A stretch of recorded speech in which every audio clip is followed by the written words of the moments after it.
Hey there, and welcome to the channel. Today we're riding Hampton Hills Metro Park in Summit County, Ohio.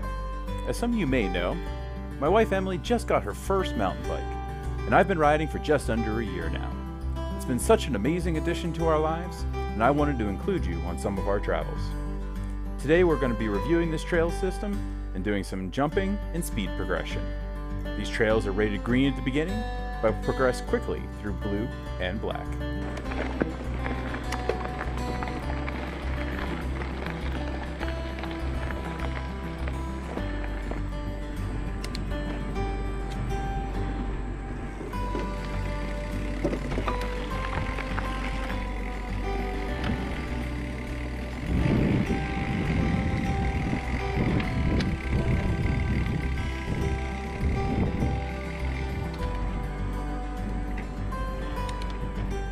It's only once I got to actually editing this did I realize how much wind noise there was. So that's something I'll work on for future videos. Here we start with a warm-up lap on some of the easy green and blue sections. And then we're going to work our way towards the back side of Hampton where we can do some really more advanced trail features.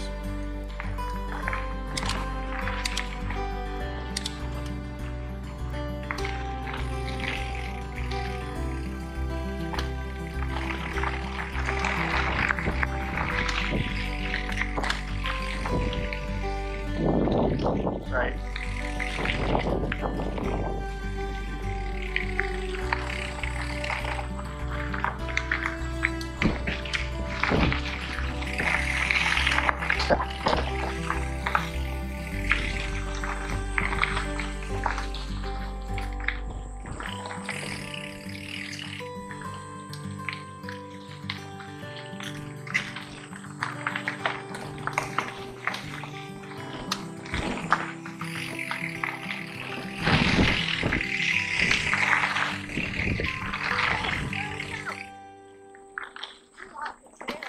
Yeah.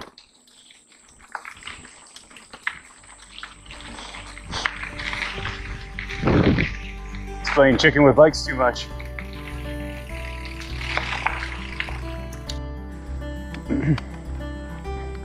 So it doesn't look like much, but this is my favorite feature here. And it's that bump by that big tree. Second one, just try to get a little bit of pop on it and you'll just end it. Yeah. So you don't even need to hit it that fast. You just need to get a little bit on it. And you hella send it.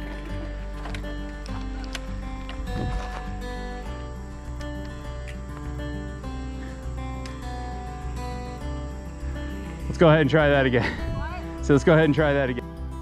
So here's where we go about a half mile up the road, past Upper Loop, into the north side of the park towards Woodwood Creek Loop.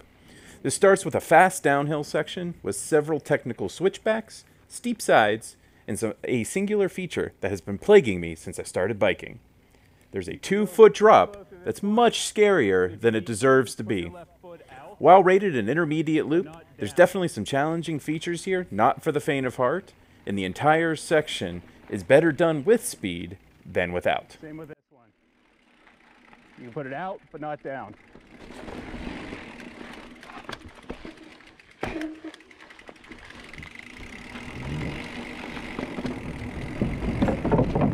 So we'll switch back.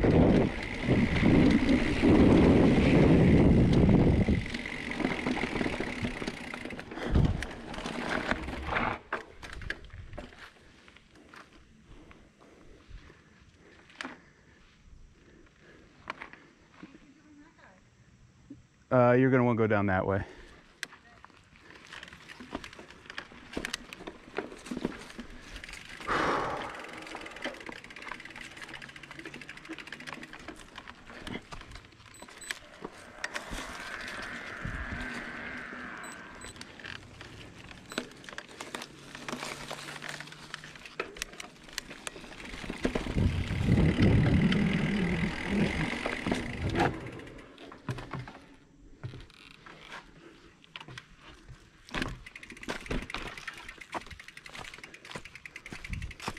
Now here's the drop I was talking about, and at the beginning of the video.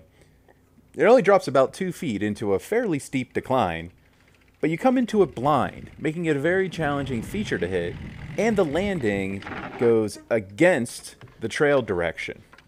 Now, most people that I've talked to have either followed somebody in on their first time through, or are already at a higher skill level than I am today. But I decided that I'm going to be sending it today no matter what.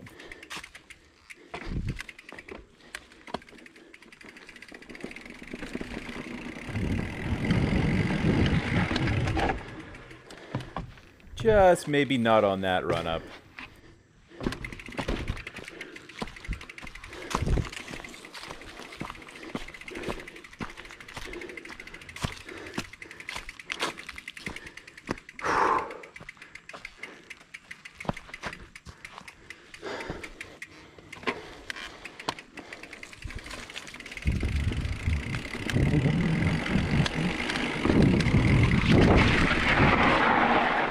Oh, that sucked.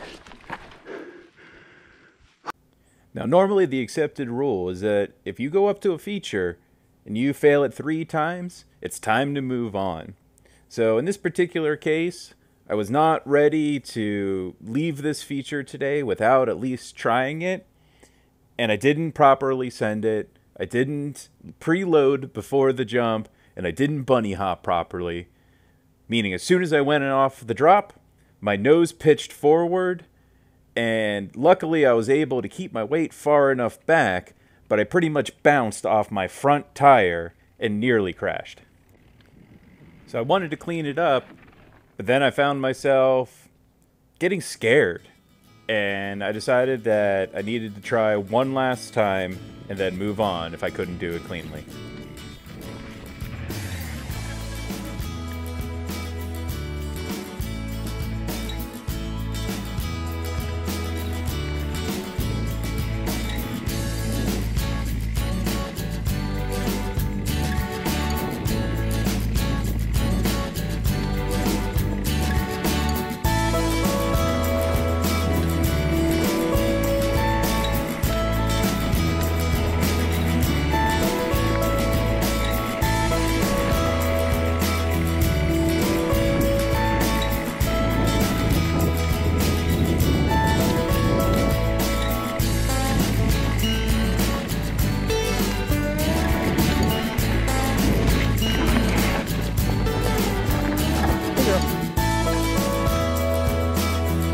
No, but neither of them was particularly clean.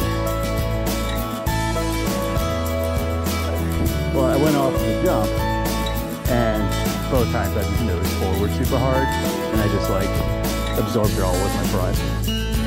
So, good. I had to try it, and I did like 7 roll-ups. And I went over twice, didn't crash, but wasn't clean. You'll want some speed going through here.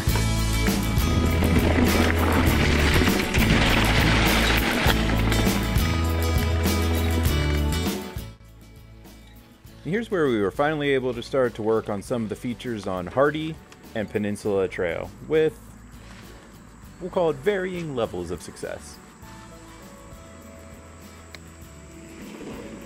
No, I can't do it. Two big jumps right here. Just be aware of them. Woo! Oh, great.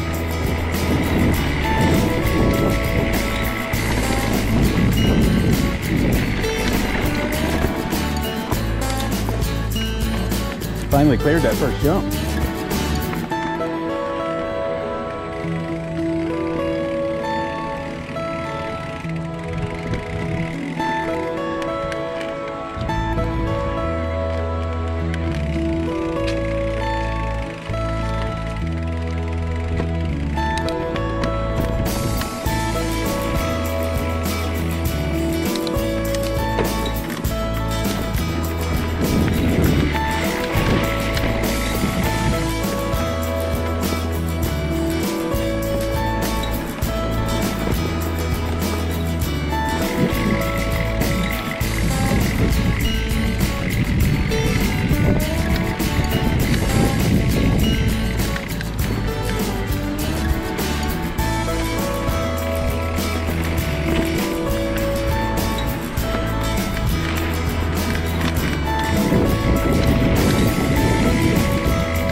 speed. Try not to go over the cliff.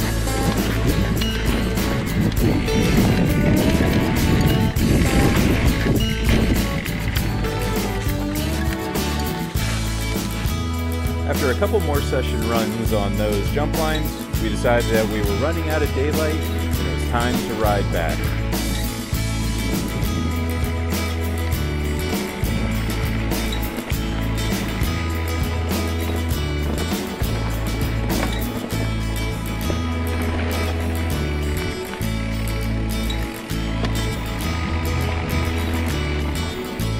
So of course, right as we were about to start to climb out, we decided to do one more lap just to get it in before sunset.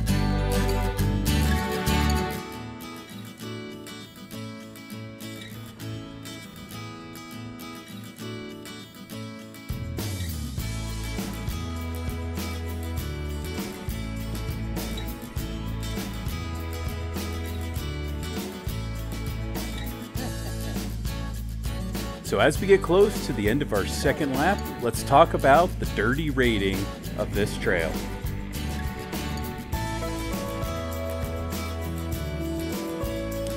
We're starting out with difficulty. Or does this trail pose a variety of options for more or less skillful riders? Does it have features that can or cannot be rolled? And what is the minimum and maximum skill levels to have fun here? This trail is completely rollable from start to finish. While it does have some optional blue lines and a few fun jumps and drops, the most challenging feature in this entire system is the drop shown in this video, which I managed to roll. Overall, this trail is very average, ranging from a complete beginner's 1 to an advanced 3.5 out of 5. There are some steep drop-offs near the trail, a couple of challenging jumps, and as long as you're exploring the entire system, you can find a challenge here.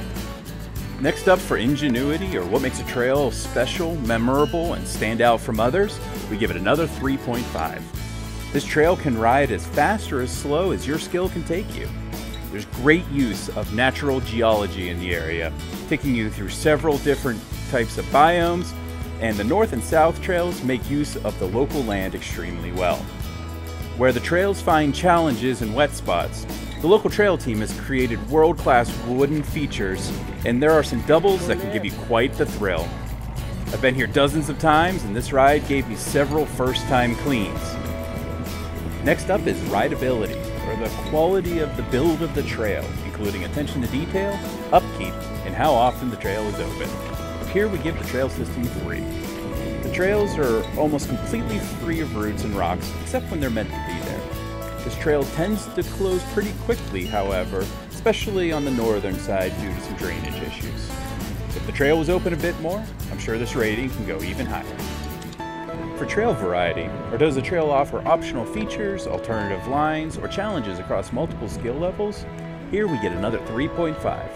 Since the system has a beginner loop with some low-risk wooden features, 2 full green loops with great speed, a longer blue loop with several great drops, jumps, berms, and doubles, and that's just on the south end. The north side features a variety of challenges not seen in any other local trail, and is well known for its challenging climb out. Next up we have yielding, or how crowded it is, how well known it is, and how much do you need to stop. In this particular case, while this trail system is a very popular destination, it's easy to go several laps with only seeing people at the entrance pavilion. Now the beginner and blue loops near the entrance do tend to get congested, and you may have difficulty sessioning some features. If you do go past the creek, however, towards Peninsula Trail, you can easily spend an entire afternoon without seeing another rider. Depending on what you choose to ride, this trail system can be anywhere from a 2 to a 4, so we get an average rating of 3. Overall, Hampton Hills Metro Park is well above average, and it's a popular destination because of that. It's well worth riding multiple laps and coming back time and time again. It can challenge you regardless of your skill level, and provides quite the workout on the way out. Thank you so much to the trail builders and the maintenance crew, and at the time of this recording, they just installed a new berm, which we absolutely enjoyed. Thank you so much for watching, and let's go get dirty.